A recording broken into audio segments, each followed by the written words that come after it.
आज हम पढ़ेंगे कक्षा 7 का विषय हिंदी व्याकरण पाठ 9। पाठ का नाम है वचन। तो आज हम वचन के बारे में पढ़ेंगे। तो सबसे पहले जानेंगे कि वचन का अर्थ क्या होता है। तो वचन का अर्थ होता है संख्या।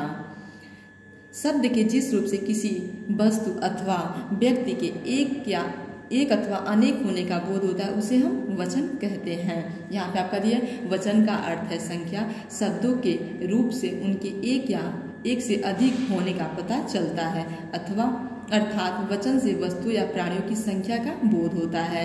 नीचे दिए गए चित्रों को देखिए, इन वाक्यों को पढ़िए और समझिए। यहाँ पे आप इस चित्र को देखेंगे और जो यहाँ पे वाक्य दिया गया है इसे आप पढ़ेंगे और समझेंगे। तो आपका है मान। तो यहाँ आप चित्र देख रहे हैं, यहाँ एक नदी है। नदी के तट पर एक पेड़ है। नदी के तट पर पीपल का एक पेड़ है। तो यहाँ पे एक नदी, पीपल का एक पेड़ में अनेक पत्ते हैं। तो यहाँ पे अनेक पत्ते, पेड़ की डाल पर एक बंदर बैठा है। चिड़िया पेड़ के ऊपर उड़ रही हैं। लड़कियां बंदर को चिढ़ा रही हैं। थोड़ी दूर पर एक लड़का यह सब देख रहा है। तो एक नदी, एक पीपल, अनेक पत्ते, एक बंदर, चिड़िया, लड़कियां, एक लड़का। तो ऊपर दिए वाक्यों में उनकी संख्या के एक होने का बोध है तथा पत्ते, चिड़िया, लड़कियां, ये आपका क्या उनकी संख्या के एक से अधिक होने का बोध हो रहा है। तो शब्द के जिस रूप से किसी वस्तु अथवा व्यक्ति के एक अथवा अनेक होने का बोध होता है उसे हम वचन कहते हैं। यहाँ पे पर वचन के भेद। तो वचन के दो भेद होते हैं। यहाँ आप देख लीजिए, आप वचन के एक वचन और बहुवचन, वचन के दो भेद होते हैं। पहला है आपका एक वचन। तो शब्द के जिस रूप से किसी व्यक्ति अथवा वस्तु के एक होने का बोध होता है उसे हम एक वचन कहते हैं। जैसे बस्ता, किताब, पेंसिल, मेज, कॉपी, टोपी, मुर्गा, लड़की आदि। तो ये क्या है, संख्या में एक है। तो ये आपका क्या हो जाएगा, एक वचन कहलाएगा।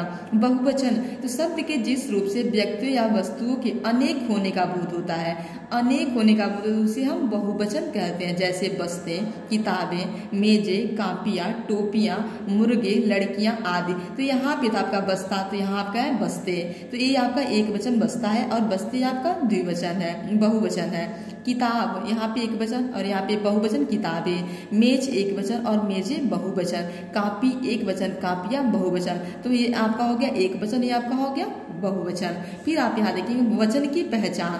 तो वचन की पहचान मुख्यतया दो प्रकार से होती है। पहला संज्ञा अथवा सर्वनाम शब्दों से, दूसरा क्रिया शब्दों से। संज्ञा और सर्वनाम शब्दों से वचन की पहचान। लड़का खेल रहा है, लड़के खेल रहे हैं। तो यहाँ पे लड़का खेल रहा है एक वचन और लड़के खेल रहे हैं, यहाँ पे क्या हो जाएगा, बहुवचन। मैं सिनेमा देखने जा रहा हूँ, हम सिनेमा देखने जा रहे हैं। वह पढ़ रहा है, वे पढ़ रहे हैं। तो ये आपका क्या हो जाएगा, संज्ञा और सर्वनाम शब्दों से वचन की पहचान। इन वाक्यों में लड़का, मैं और वह एक वचन और लड़के, हम और वे बहुवचन का बोध करा रहे हैं। दूसरा आपका क्रिया शब्दों से वचन की पहचान। आपका यहाँ पे है ना क्रिया शब्दों से, तो वचन की हम पहचान करेंगे। बंदर कूद रहा है, बंदर कूद रहा है। तो यहाँ कूद रहा है एक बंदर, यहाँ पे कूद रहे हैं मतलब बहुत सारे बंदर। मोर नाच रहा है मतलब एक मोर नाच रहा है और यहाँ पे मोर नाच रहे हैं बहुत सारे मोर। हाथी गन्ना खा रहा है, हाथी गन्ने खा रहे हैं।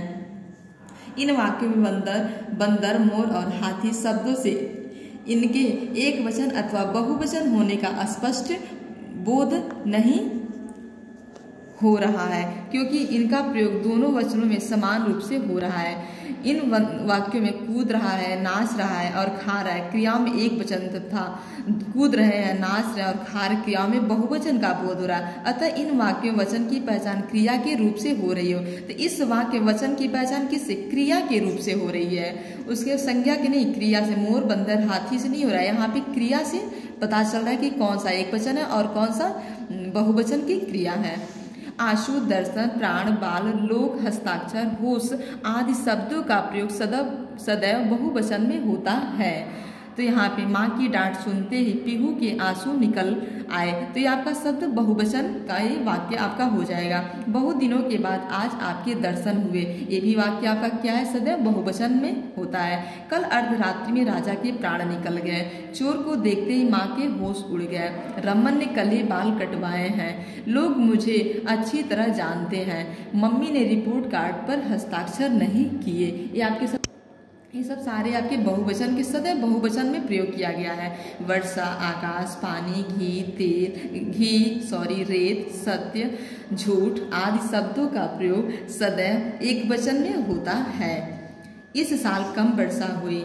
गंगा किनारे रेत पर मेला लगा हुआ है। गांधी जी सदा सत्य बोलते हैं। संगम पर गंगा यमुना के पानी का अंतर स्पष्ट दिखाई देता है। पक्षी आकाश में उड़ रहे हैं। खाने में 2 प्रकार के घी का इस्तेमाल हुआ। झूठ बोलकर सच नहीं छुपाया जा सकता है। तो ये आपके सारे शब्दों का प्रयोग सदैव एक वचन में होता है। एक वचन में बहुवचन बनाने के नियम। तो एक वचन से बहुवचन बनाने के नियम क्या है, चलिए हम देखते हैं। अकारांत स्त्रीलिंग शब्दों के अंत में ए जोड़ देते हैं। तो एक वचन बहुवचन, आँख, आंखें, संदूक, संदूकें, भैंस, भैंसे, पुस्तक, पुस्तकें, रात, रातें, बहन, बहनें।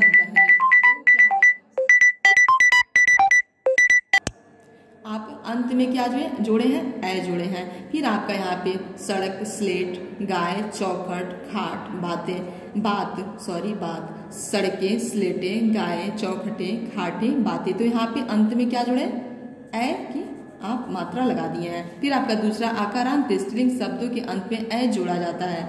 तो माता, माताएं, पाठशाला, पाठशालाएं, लता, लताएं, बाला, बालाएं, कला, कलाएं, महिला, अध्यापिका, सेना, कथा, कन्या।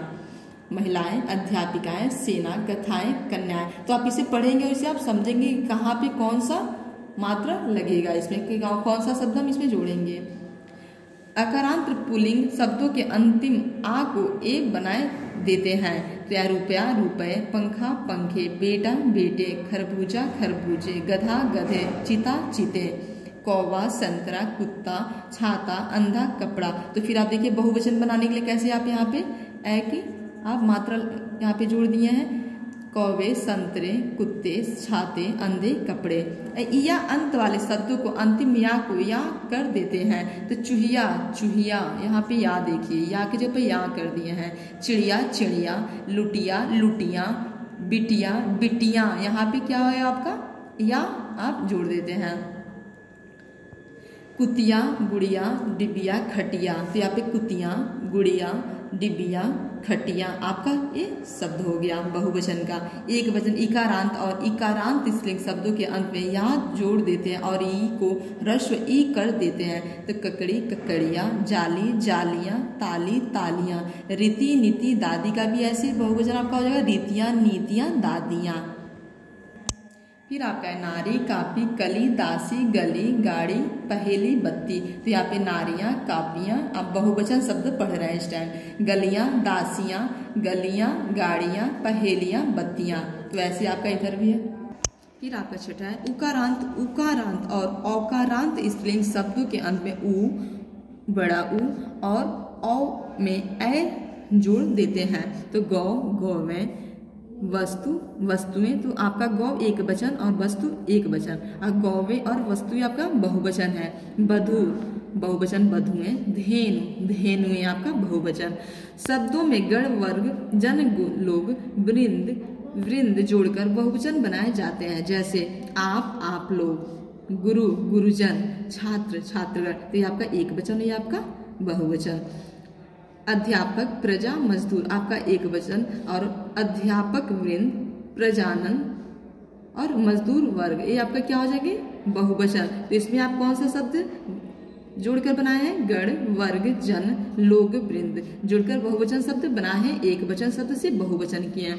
तो ऐसे ही आप अपने इस चैप्टर वचन को अच्छे से पढ़ेंगे और समझेंगे कि कौन सा शब्द एक वचन है और कौन सा बहुवचन है, क्या किस शब्द को हम एक वचन कहेंगे और किस शब्द को हम क्या जोड़ेंगे तो उसमें वो बहुवचन हो जाएगा। तो आप अपने बुक को अच्छे से पढ़ेंगे, इसे आप समझेंगे। आज आपका क्लास यही ओवर हो रहा है। Thank you.